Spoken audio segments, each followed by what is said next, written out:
Hello दोस्तों, welcome to my YouTube channel global English academy. दोस्तों मैं सोनू सर आपके सामने दोबारा हाजिर हूँ एक नए और ज़बरदस्त कंटेंट के साथ में। दोस्तों आज हम चर्चा करने जा रहे हैं टारगेट एसएससी एमटीएस 2025 बैच की, जिसमें हम प्रीवियस ईयर के क्वेश्चंस पेपर को लेकर आए हैं। इस पेपर में क्या दिया हुआ है, सबसे पहले तो आप डेट को थोड़ा सा ध्यान से देखिएगा। 15/10/2024 शिफ्ट नंबर सेकंड है और सेट नंबर 19 है। जो मैंने प्रॉमिस किया था मैं उस प्रॉमिस को पूरा कर रहा हूँ। पर डे आपके लिए इस तरह का पेपर सेट को लेकर आ रहा हूँ और रोजाना रात को 9 बजे ये बैच रहता है। अच्छा, आई होप, मुझे लगता है कि आप लोगों ने अपना ग्रामर का एक फुल रिवीजन कर ही लिया होगा। मेरे बैचेस को आप एक पूरा ग्रामर को रिवीजन करने के बाद में ही देखें, मेरी आपसे रिक्वेस्ट है।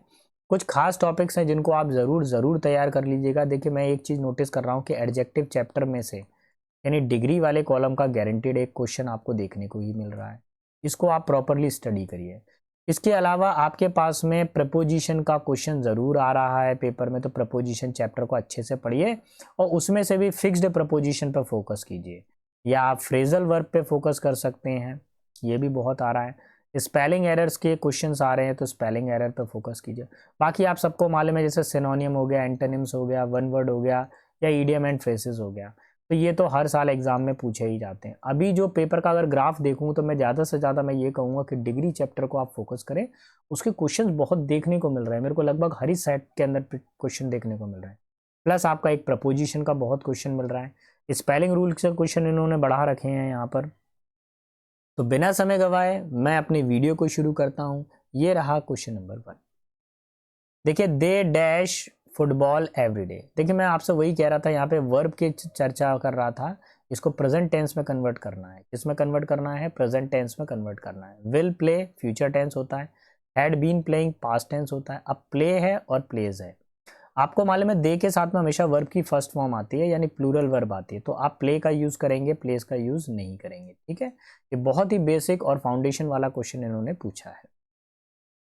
क्वेश्चन नंबर 2 पर आते हैं। पूछा गया है सिनोनिम, यानी सेम मीनिंग आपको बताना है। My teachers stern warning made all the student quiet and calm. मेरे टीचर की जो स्टर्न वार्निंग थी, स्टर्न का मतलब क्या होता है? काफ़ी ज़्यादा कठोर, है ना, स्ट्रिक्ट वार्निंग हो, उसने क्या कर दिया? बच्चों को शांत कर दिया।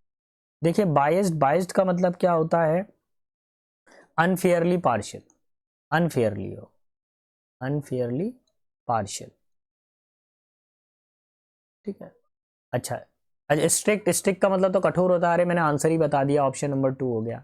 ठीक है, अच्छा। वॉशफुल का मतलब क्या होता है? अलर्ट होता है। प्लाइंट का मतलब क्या होता है? इजीली बेंट, इजीली बेंट, आसानी से मुड़ने वाला। क्लियर? चल आगे आते हैं क्वेश्चन नंबर 3 पर। थर्ड क्या बोल रहा है? थर्ड पर बोला गया है कि आपको एंटोनिम बताना है वर्ड का। He was not able to answer as the question was ambiguous. Ambiguous का मतलब होता है अनक्लियर, कोई चीज क्या हो? क्लियर ना हो। ये वर्ड ना जाने कितनी बार रिपीट हो रहा है। आप बिलीव कीजिए, मैं जब से पेपर सेट सॉल्व करवा रहा हूँ ना, सीजीएल में भी, सीजीएल में इसके दर्शन 3 से 4 बार हुए हैं। देन अभी ये 19 सेट करवा रहा हूँ, इससे पहले भी एग्जाम में आ चुका है। तो प्लीज बेटा, मेरी रिक्वेस्ट है आपसे, इस वर्ड को जरूर याद करिए। एम्बिगियस का मतलब होता है अनक्लियर, जो क्लियर नहीं हो, अस्पष्ट हो। इसका आपको अपोजिट बताना है। तो अनक्लियर का अपोजिट क्या हो जाएगा? क्लियर। तो फर्स्ट ही इसका आंसर हो गया यार। ठीक है। अनसुटेबल का मतलब क्या हो जाएगा? इनएप्रोप्रिएट या नॉट फिटिंग, जो फिटिंग का ही ना हो। सुपरफिशियल का मतलब क्या होता है? जो ज्यादा गहरा नहीं हो, नॉट डीप, शैलो भी कह सकते हैं आप इसको। और डीप का मतलब गहरा। फिलहाल आंसर आपको बता दिया गया, option number 1। Next question number 4 पर आते हैं। आपको ग्रामेटिकली एरर बतानी है और चारों सेंटेंस को पढ़ना है, किसमें एरर प्रोड्यूस होती है। चलिए मैं 4 से स्टार्ट करता हूँ। She asked an easy question. ठीक है, आर्टिकल का सही यूज किया गया है। ई का साउंड आ रहा है, एन का यूज हमने किया यहाँ पे। ठीक है, and I took an hour, यहाँ पे आवर आ रहा है, आ की आवाज आ रही है, एन का यूज किया गया, दैट इज ओके, ये सही है। यानी 4th वाले में कोई एरर नहीं दिख रही है मेरे को। आफ्टर अ टायरिंग, टायरिंग में टा की आवाज आ रही है और ए का यूज किया गया, ओके है, सही है यहाँ पर। Day, I had a cup, cup में का की आवाज आ रही है, ए आर्टिकल का यूज किया गया, ये भी ठीक है। ऑफ कॉफी विद सुधीर, ठीक है। शी सा एन एक्सीलेंट, एक्सीलेंट में ए की आवाज आ रही है और एन का यूज किया गया है, ठीक है। Episode of this series, there is a man sitting beside the cat, उन्होंने बोला कि यहाँ पर एक व्यक्ति है जो बिल्ली के पास में बैठा हुआ है, यानी व्यक्ति की तरफ इशारा करके बताई जा रही है, उस पर ज़्यादा प्रेशराइजेशन दिया जा रहा है। तो आप किसका यूज़ करेंगे? द आर्टिकल का यूज़ करेंगे, यानी फर्स्ट वाला गलत था। आपको एक ही जगह पे किसका यूज़ करना था? द आर्टिकल का। मैं आपको एक चीज़ बता दूँ, कभी भी बेटा ये इस तरह का पूछा जाए, बोला जाए ग्रामेटिकल एरर ढूंढिए, आपका फर्स्ट अटेम्प्ट यही होना चाहिए कि आप पहले उसमें आर्टिकल एरर ढूंढें, और सेकंड अटेम्प्ट आपका ये होना चाहिए कि आप उसमें फ्रेजल वर्ब को ढूंढें। मैंने अभी तक जितने भी क्वेश्चन पेपर सॉल्व करवाए, मैंने तो बस यही चीज़ नोटिस किया, या तो आर्टिकल एरर है उसमें या वो फ्रेजल वर्ब एरर है। तो इसमें कहीं फ्रेजल वर्ब तो है नहीं है, इसमें आर्टिकल बेस्ड ही एरर बन रही है, ऑप्शन नंबर 1। क्वेश्चन नंबर 5 पर आता हूँ। 5 क्या बोल रहा है? He had swum the English channel. अच्छा, हैड के साथ में क्या आता है बताइए? हैड के साथ में क्या आता है? V3 आता है। कौन सी फॉर्म आती है? वर्ब की थर्ड फॉर्म आती है। तो swim first form, swum second form, और स्वम थर्ड फॉर्म। अभी क्या आ रही है? सेकंड फॉर्म आ रही है, हमको चाहिए थर्ड फॉर्म। ऑप्शन नंबर 2 लग जाए, ऑप्शन नंबर 1 लग जाएगा इसका फाइनल। क्लियर? आगे बढ़ता हूं क्वेश्चन नंबर 6 पर। 6 क्या कह रहा है? 6 में dolphin are named among the intelligent animal of the earth. Dolphin का धरती के सर्वाधिक इंटेलिजेंट जानवरों में से एक आता है। तो इंटेलिजेंटनेस ये तो होगा ही नहीं, यानी सुपरलेटिव डिग्री की बात हो रही है यहाँ पे। मोर इंटेलिजेंट ये तो कंपैरेटिव डिग्री होगी। इंटेलिजेंटर वर्ड मैंने कभी सुना ही नहीं है। Most intelligent superlative degree. मैंने बोला ना डिग्री का क्वेश्चन आएगा ही आएगा, और आप सभी बच्चों को लगभग मालूम है कि दा के साथ में कौन सी डिग्री आती है? Superlative degree. इसलिए हम मोस्ट वाला यूज कर रहे हैं। क्वेश्चन नंबर 7 अगेन मैंने बोला था इनकरेक्ट स्पेलिंग आएगी, इनकरेक्ट स्पेलिंग के लिए तैयार रहिएगा। क्या बोला गया है नंबर 7 में? She received a beautiful surprise for her partner. तो देखिए यहाँ पे सरप्राइज, सरप्राइज की स्पेलिंग यहाँ पे ठीक है, यहाँ पे भी ठीक है। पार्टनर यहाँ ठीक है, यहाँ पर भी ठीक है। ब्यूटीफुल यहाँ पर ठीक है, यहाँ पर भी ठीक है। रिसीव्ड की स्पेलिंग क्वेश्चन में गलत दी हुई है, लेकिन आंसर में करेक्ट दी हुई है। यही आंसर होगा ऑप्शन नंबर 2। ठीक है, रिसीव्ड में सी के बाद में EI आता है, ये ध्यान रखिएगा। Next question, question number 8। 8 में क्या दिया हुआ है? In the beauty contest Parul won the award for being the beautiful one. Again आपको इसके अंदर डिग्री का यूज करना है। दा आ गया तो दा के बाद में बेटा कौन सी डिग्री आती है? सुपरलेटिव डिग्री आती है। तो लीस्ट, अगर अवार्ड जीता है तो लीस्ट तो हो नहीं सकता, लेस भी नहीं हो सकता। अगर उसने अवार्ड जीता है तो उसके अंदर कोई ना कोई काबिलियत रही होगी, तो मोस्ट आएगा ऑप्शन नंबर। ठीक है, question number 9। This item is in the public domain and can be used, copied and modified without any restrictions. अब आपको स्पेलिंग एरर देखनी है इस स्टेटमेंट में, कहाँ पर कोई स्पेलिंग आती है और कहाँ पे गड़बड़ हुई है स्पेलिंग। देखिए दिस आइटम की स्पेलिंग ठीक है, this item in the public domain ये ठीक है, इसमें कोई एरर नहीं है। और उसके बाद में एंड कैन बी यूज्ड ये भी ठीक है यार, विदाउट एनी रेस्ट्रिक्शन ये भी ठीक है। फर्स्ट वाले में गड़बड़ होगी, कॉपीड एंड मॉडिफाइड। देखो यहाँ पर मॉडिफाइड की स्पेलिंग में क्या गलत दिया हुआ है, यहाँ पे मॉडिफाइड की स्पेलिंग करेक्ट दी हुई है, तो ऑप्शन नंबर 1 ही लगेगा। ठीक है, क्वेश्चन नंबर 10 देखिए, आपको वन वर्ड सब्स्टिट्यूशन बताना है। The allowances that is given by a husband to his wife on separation. बोला गया हस्बैंड से जब वाइफ अलग हो जाती है तो वाइफ के अलग होने पर जो खर्चा दिया जाता है, पत्नी को जो खर्चा दिया जाता है, जिसको बोलते हैं ना शादी के बाद का जो खर्चा दिया जाएगा डाइवोर्स होने के बाद में, उसको क्या बोला जाता है? तो पहला वर्ड आ गया मैट्रिमोनियल। मैट्रिमोनियल में होता है रिलेटेड टू मैरिज। किससे जुड़ा हुआ होता है? ये शादी से जुड़ा हुआ। फिर वर्ड दिया हुआ है एफियंस्ड, का मतलब क्या होता है? एंगेज्ड टू बी मैरिड, मतलब शादी होने वाली है इसकी। फियांस्ड वर्ड सुना है? फियांस्ड, फियांसी वर्ड सुना है? उसका मतलब क्या होता है? शादी होने वाली है, या उसकी क्या हो गई रिंग सेरेमनी वगैरह और नेक्स्ट है हमारे पास में एलिमनी। एलिमनी वही होता है कि पति पत्नी सेपरेशन होने के बाद में पति जो खर्चा देगा वो। और डाउरी का मालूम है आपको, ये शादी के टाइम पर दहेज प्रथा वाला रूल है। आई थिंक मेरा पर्सनल व्यू ये है कि मैं डाउरी सिस्टम के सख्त खिलाफ हूँ, है ना। जब मेरी शादी हुई थी तब मैंने भी डाउरी नहीं लिया था। आपको लगेगा सर झूठ बोल रहे हैं, ऑनलाइन पे लंबी लंबी फेंक रहे हैं।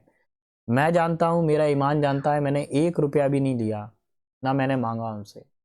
जो उनको देना था वो उन्होंने दिया। मैंने उनकी कई सारी चीज़ें मना कर दी। मैं उसमें तो सिर्फ चूँकि मेरी ये पर्सनल बात हो गई है, मैं डाउरी सिस्टम के खिलाफ हूँ। मैं नहीं मानता हूँ, मैं इस तरह के कस्टम को नहीं मानता, है ना। एक पिता अपनी बेटी के लिए क्या कैसे कर कर के 1-1 रुपया कमाता है और फिर उसके बाद में दहेज देने के बाद में बेटियों को या बहनों को जला दिया जाता है। पता नहीं किस तरह का समाज है, किस तरह की चीज़ें हैं ये। और मेरे तो समझ के ही बाहर है, मैंने तो नहीं लिया। और मेरा मानना ये है कि जब लड़की का पिता जब खरीदने पर उतरता है ना, तो वो अच्छे अच्छे कलेक्टरों को खरीद लेता है वो। तो लड़की के बाप के पैर कभी मत नापना। वो तो तुम्हारी औकात से ज़्यादा उसकी इतनी औकात होती है कि वो लड़के को खरीद लेता है। तू बोल कितनी तेरे पैसे में तेरे कितनी औकात है, मैं खरीद के दिखाऊंगा अपनी बेटी के लिए। तो बाप दुनिया का सबसे बड़ा खरीदार होता है अपनी बेटी के लिए, है ना। तो प्लीज़ मेरी रिक्वेस्ट है, आप हम सब लोग पढ़े लिखे लोग हैं, तो हम लोगों को डायरी सिस्टम के खिलाफ खड़ा होना चाहिए। एटलीस्ट अगर हम किसी को नहीं रोक सकते, एटलीस्ट खुद को रोक सकते हैं हम, है ना। खुद को रोक लीजिए। ना दहेज की मांग करिए। ये पहला स्टेप लड़कों की तरफ से होना चाहिए, है ना। मैं इस स्टेप को उठा चुका हूँ, मैंने नहीं लिया था। अच्छा फील होता है मेरे को जब मैं रिलेटिव्स में जाता हूँ, तो छाती चौड़ी करके जाता हूँ कि हाँ भाई, इस लड़के ने नहीं लिया था, इसने मना कर दिया था। I remember dash when she use to wash the dish in the restaurant. I remember, मुझको याद है जब वो क्या कर रही थी, रेस्टोरेंट में बर्तन धो रही थी। यहाँ पे वैन आ गया तो वैन का मतलब टाइम की बात आ रही है, तो टाइम के लिए द टाइम आ जाए, ऑप्शन नंबर 1। ठीक है। क्वेश्चन नंबर 12 पर आते हैं। 12 क्या बोल रहा है? The bat flu silently through the night. Bat यानी चिमकादड़ जो है साइलेंटली नाइट में उड़ती हुई जा रही थी। सर्चिंग फॉर द इंसेक्ट, कीड़े मकोड़ों को सर्च कर रही थी। टू ईट, खाने के लिए। The bat in the contest refer, इसमें बैट का अर्थ क्या है? एक तो बैट होता है खेलने वाला, एक होता है चिमकादड़ वाला। A wooden tool utilise in sports like baseball और क्रिकेट, क्रिकेट वाला बैट है यहाँ पे नहीं। The act of delivering forceful strike, अचानक से स्ट्राइक करना नहीं। अ मेजरमेंट यूनिट, कोई मेजरमेंट यूनिट है नहीं। A mammal known as the nocturnal flight, जो रात में उड़ता है। एंड ईट इंसेक्ट कंज्यूमर, यानी चिमकादड़। ठीक है। क्वेश्चन नंबर 13 पर आते हैं। The library books were long dash there pages bearing weight of the passage of time. तो देखिए यहाँ पर क्या आएगा, ओवर डेट नहीं आएगा, ओवर ड्यू नहीं आएगा, ओवर डू नहीं आएगा, ओवर ड्यू आएगा। ठीक है, ओवर ड्यू समय की बात हो रही है ना, समय बहुत ज़्यादा गुजर गया है और उसके हिसाब से उसके अंदर पेज भी बढ़ते जा रहे हैं, वजन भी बढ़ते जा रहा है। क्वेश्चन नंबर 14 पर आता हूँ। I will try to dash because he is good friend of mind. वह मेरा अच्छा फ्रेंड है, तो बताइए क्या करूँगा मैं? क्या उसको अवॉइड करूँगा मैं? बताइए। अवॉइड हिम लाइक अ प्लेग। अवॉइड हिम लाइक अ प्लेग का मतलब होता है अवॉइड कंप्लीटली, बिल्कुल लाइफ से हटा देना। अगर कोई तुमसे ये बोले कि तुम्हारा सिलेक्शन नहीं हो पाएगा, उसको सिर्फ एक ही बात बोलना, बेटा तेरा नहीं हो पाया, तूने कोई एग्जाम नहीं दिया, तो तू कैसे कह सकता है कि मेरा नहीं हो पाएगा। कोई तुमसे बोले कि नहीं हो पाएगा, तू रहने दे, तू कुछ और कर ले, तो उसको एक ही बात बोलना, तुम्हारा नहीं हुआ तो ये तुम्हारा हेडेक है, मेरा तो होगा। और मेरी लाइफ से इधर के उधर बोलो, नेगेटिव वाइब्स मत फैलाओ, मेरा तो सिलेक्शन होगा। नेक्स्ट है gate him off the hook, free from blame.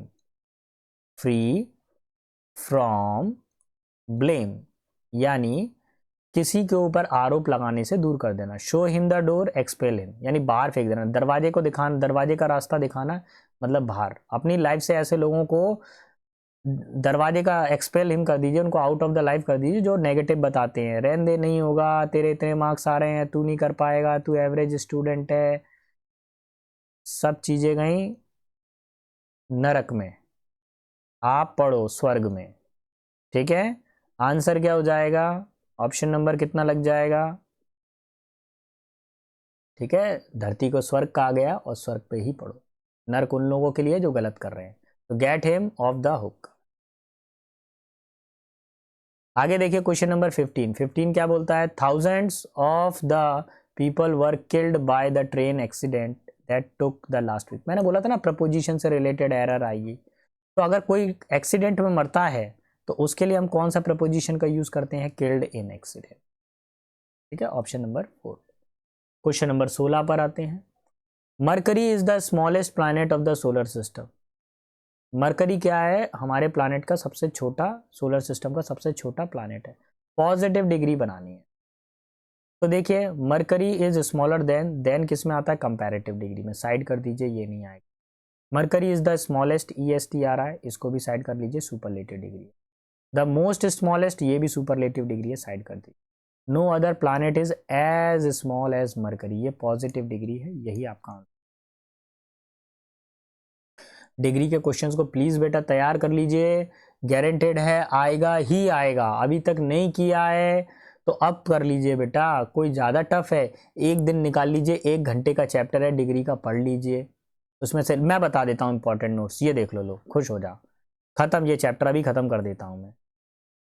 ये देखो, ये ऑफलाइन क्लास के अंदर तो सिर्फ मेरे हिसाब से तो उसके अंदर सिर्फ कितने मिनट का चैप्टर है, 20 मिनट का चैप्टर था, वो बच्चों को कराया था, 20 मिनट के अंदर खेल कर दिया, उसी में से आ गया पेपर में। As plus as positive degree, CD plus then comparative degree, the plus superlative degree, ये हो गया बेसिक फॉर्मूला। इसी में से घूम फिर के आ रहा है पेपर के अंदर, बार बार यही फॉर्मूला पूछा जा रहा है, बार बार यही पूछ रहे हैं, और वो कुछ पूछ ही नहीं रहे। बहुत पूछेंगे तो ये पूछ लेंगे कि प्रेफर के साथ में क्या आता है, प्रेफर के साथ में टू आता है, तो ये तैयार कर लो। प्रायर के साथ में क्या आता है, टू आता है। एक वर्ड और याद कर लो, सीनियर, सीनियर के साथ में टू आता है, तो ये लो भैया डिग्री के क्वेश्चन हो गए। और कौन सा अनोखा पूछ रहे हैं, इसी में से चैप्टर कंप्लीट हो रहा है, यही आ रहा है, इंपॉर्टेंट टिप यही है बेटा। The teacher asked us to dash our homework by tomorrow. To के साथ में कौन सी फॉर्म आती है, फर्स्ट फॉर्म आती है, ये तो पता ही होगा, टू प्लस वर्ब की फर्स्ट फॉर्म। कंप्लीटिंग नहीं होगा, कंप्लीट्स नहीं होगा, कंप्लीट वर्ब की फर्स्ट। फ्री हिट क्वेश्चन आए हैं बेटा इसके अंदर तो कई सारे। चलिए अब आ गए हम लोग ईडीएम पर। हाँ तो बेटा मैं हर बार बोलता हूँ, मेरी फाइल में से आता है, मेरी PDF की फाइल, मेरी ईडीएम एंड फ्रेसेस की फाइल में से आता है 200 जो ईडीएम फ्रेसेस की प्लेलिस्ट मैंने लगा रखी है। हर वीडियो के अंदर मैं इतनी लंबी लंबी फेंकता हूँ, लेकिन अब ये देखो ध्यान से, cot in a time trap, बेटा ये आउट ऑफ द बॉक्स हो गया, ये मेरी फाइल में नहीं है। साफ कहना, खुश रहना, ये है नहीं है फाइल के अंदर मेरे में, ठीक है। बाकी जो कंटेंट है वो आया है, मैं कह रहा हूँ, खुद ही कह रहा हूँ कि उस फाइल में से 90% आपको देखने को मिल जाएगा, इवन 99% देखने को मिल जाएगा, 1% रह जाता है उस फाइल में से। तो अब ये वाला ऐड करना पड़ेगा मेरे को उस फाइल के अंदर। टू बी एक्सट्रीमली हैप्पी, बहुत ज़्यादा खुश होना नहीं, टू मेक एफर्ट, प्रयास करना नहीं, to avoid talking about something important, किसी के कोई चीज़ महत्वपूर्ण है और उसके बारे में बातचीत नहीं करना। तो मेरे ख्याल से इसका आंसर ये भी नहीं है, आंसर हो जाएगा option number 4, to remain unchanged, बदलाव नहीं करना, from a time in the past. पहले भी अकड़ू थे और अब भी अकड़ अकड़ के चल रहे हैं, समय के हिसाब से परिवर्तन नहीं आया था। पहले भी दहेज प्रथा में फंसे थे, अभी भी दहेज प्रथा में फंसे हुए हैं, कोई अंतर नहीं आया। तो caught in a time wrap, समय के अंदर फंस गए हैं।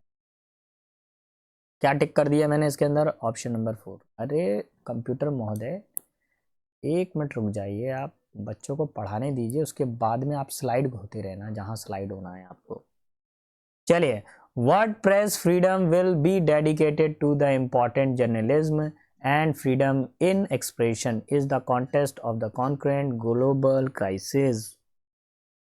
अरे मर गए, इसमें इतना लंबा चौड़ा क्या आ गया, ये डरावना सा। अच्छा एक बात बताओ, हम लोगों ने एक वर्ड सुना है फ्रीडम इन एक्सप्रेशन या फ्रीडम ऑफ एक्सप्रेशन। भैया फ्रीडम ऑफ एक्सप्रेशन सुना है मैंने तो, ठीक है। तो मेरा जो आंसर लगना चाहिए ऑप्शन नंबर 3 लगना चाहिए, प्रपोजिशन का यूज करना चाहिए, ठीक है। देखो क्लियरली लिख के दे रहा है, प्रपोजिशन का यूज करिए। क्वेश्चन 20 पर सिनोनिम दिया गया है, Samira is a lady who needs extreme motivation and will not work on own. तो स्ट्रिक्ट का मतलब क्या होता है, कमिंग फ्रॉम आउटसाइड, बाहर से आने वाला, बाहरी रूप से आने वाला मोटिवेशन, कमिंग फ्रॉम आउटसाइड, ठीक है। इंट्रीगिंग का मतलब क्या होता है, किसी चीज के अंदर क्या होना, इंटरेस्ट होना, उसके अंदर आपका इंटरेस्ट होना, किसी चीज के अंदर इंटरेस्टिंग होना। एडवेंचरस का मतलब क्या होता है? काफ़ी एडवेंचर से भरा हुआ कोई काम। एमिकेबल का मतलब होता है फ्रेंडली, और आउटवर्ड होता है बाहरी रूप से। तो ऑप्शन नंबर 2। क्वेश्चन नंबर 21 पर आते हैं। 21 क्या कह रहा है? तो भाई देखिए, अब हम पेपर के आखिरी पड़ाव पर आ गए हैं, और बेटा इसके अंदर ध्यान रखिएगा, रोजाना रात को 9 बजे हम आपसे मिलते हैं एक नए पेपर सेट के साथ में, एक नई वैल्यूज के साथ में। आज सेट नंबर 19 कंप्लीट किया है, कल मैं जो कंप्लीट करूंगा सेट नंबर 20 को कंप्लीट करूंगा। बने रहिएगा मेरे साथ में। अगर आप कंटिन्यू मेरी सीरीज को देखते रहते हैं या दिए गए कंटेंट को देखते रहते हैं, विश्वास कीजिए मैं 100% श्योर हूं कि इंग्लिश के अंदर आपके 18+ मार्क्स आ सकते हैं, है ना। अगर आप सीरीज को कंटिन्यू रखते हैं, जो पैटर्न्स, तरीका, जो पैटर्न, वोकैब, जो भी कुछ मैं एडवाइस कर रहा हूँ, अगर आप उसको प्रॉपर फॉलो कर पा रहे हैं तो सिलेक्शन जरूर होगा, है ना। चलिए, तो हम अपने आखिरी गेम को भी क्लोज करते हैं। Forest provide essential ecosystem service. Forest क्या करता है? एसेंशियल इकोसिस्टम सर्विस हमको प्रोवाइड करता है, हमको सर्विस देता है। तो जब भी कभी सर्विस होती है तो वो क्या होती है? दैट होगी, है ना। That benefits both environment and human society, जिसका प्रकृति के लिए भी लाभकारी है और ह्यूमन सोसाइटी के लिए भी लाभकारी है। One crucial service is carbon segregations, as the forest absorb the store large amount of the carbon dioxide and helping mitigating the climate change। एक सबसे बड़ी चीज जो है फॉरेस्ट की वो ये है कि वो कार्बन को एब्सॉर्ब कर लेता है, कार्बन डाइऑक्साइड को, और क्लाइमेट में होने वाले और क्लाइमेट के अंदर होने वाले नुकसान को वो कम कर देता है। एडिशनली, और तो और, forest regulates water cycle. Forest क्या करता है? वाटर साइकिल को भी रेगुलेट करता है by influencing precipitation pattern and maintaining water quality. और जो पानी जो बरसता है उसके पैटर्न को वो प्रॉपरली फॉलो करता है, उसके पैटर्न में सुधार करता है और पानी के लेवल को बनाए रखता है। देखिए, जहाँ पर पौधे ज़्यादा होते हैं वहाँ का मौसम भी ठंडा रहता है, पानी बरसने की संभावना भी ज़्यादा होती है, पॉल्यूशन भी कम होता है। कुल मिला के हमारी जो लाइफ है ना, उसमें सबसे ज़्यादा इंपॉर्टेंट प्लांट्स हैं, और जिस दिन ये धरती पे नहीं होंगे ना तो हम भी धरती पे नहीं होंगे, है ना। लेकिन क्या करें, हम तो लालची हैं, हम तो लालची हैं, हम तो पेड़ काटेंगे, है ना। काटो भैया। देखो क्या दिया हुआ है, dash forest offer recreational opportunity, और तो और, मोर ओवर आएगा इसके अंदर, मोर ओवर, और तो और, recreational opportunity, culture significance and economic benefits through their timber production dash. देखिए, और तो और ये क्या करता है, फॉरेस्ट हमको क्या करता है कि बहुत सारे अवसर देता है ना। हमारे इससे कल्चर इससे बचता है हमारा, इससे हमें इकोनॉमी का में प्रॉफिट होता है ना। और इसके अंदर से हम टिम्बर प्रोडक्शन, लकड़ियों से हम अपने घर मकान बनाते हैं, टिम्बर प्रोडक्शन एंड डैश, इससे हमको क्या मिलता है? टिम्बर पर डिग्रेडेशन, कमी होती है क्या? नहीं। क्या इससे इंडस्ट्रियलाइजेशन, क्या इंडस्ट्री को लाभ होता है? नहीं। डिफॉरेस्टेशन, पेड़ काटने से लाभ होता है? नहीं। इको टूरिज्म, अब क्या होता है, लोग इको टूरिज्म पे ध्यान देते हैं। इको टूरिज्म का मतलब होता है जंगल में जाना, जंगल में घूमना, जानवरों को देखना, ये इको टूरिज्म होता है। Thus, preserving and sustainability managing forest is imperative for maintaining these dash ecosystem service। इसलिए हमें क्या करना चाहिए, अपने इकोसिस्टम को प्रिजर्व करके रखना चाहिए, सुरक्षित रख करके रखना चाहिए, ताकि हम अपने इकोसिस्टम के अंदर जो भी महत्वपूर्ण चीज़ें हैं उन सर्विसेज को अच्छे से रख सकें। तो देखिए, दीज वाइटल यानी महत्वपूर्ण चीज़ें, उनको सुरक्षित रखना चाहिए। तो ऑप्शन नंबर 3 हो गया। तो आई होप दोस्तों आपको मेरा पढ़ाना पसंद आया होगा। अगर पढ़ाना पसंद आया है तो प्लीज़ मेरे चैनल को लाइक शेयर सब्सक्राइब करना ना भूलिएगा। और एक लाइन ये लिखी हुई है, इसको भी मैं पढ़ देता हूँ। Thanks for watching, please like share subscribe my channel. मैं सोनू सर मिलता हूँ आपसे नेक्स्ट वीडियो में कुछ इसी तरह के ज़बरदस्त कंटेंट के साथ में। तब तक के लिए सारे बच्चों को बेस्ट ऑफ लक। जय हिंद, जय भारत।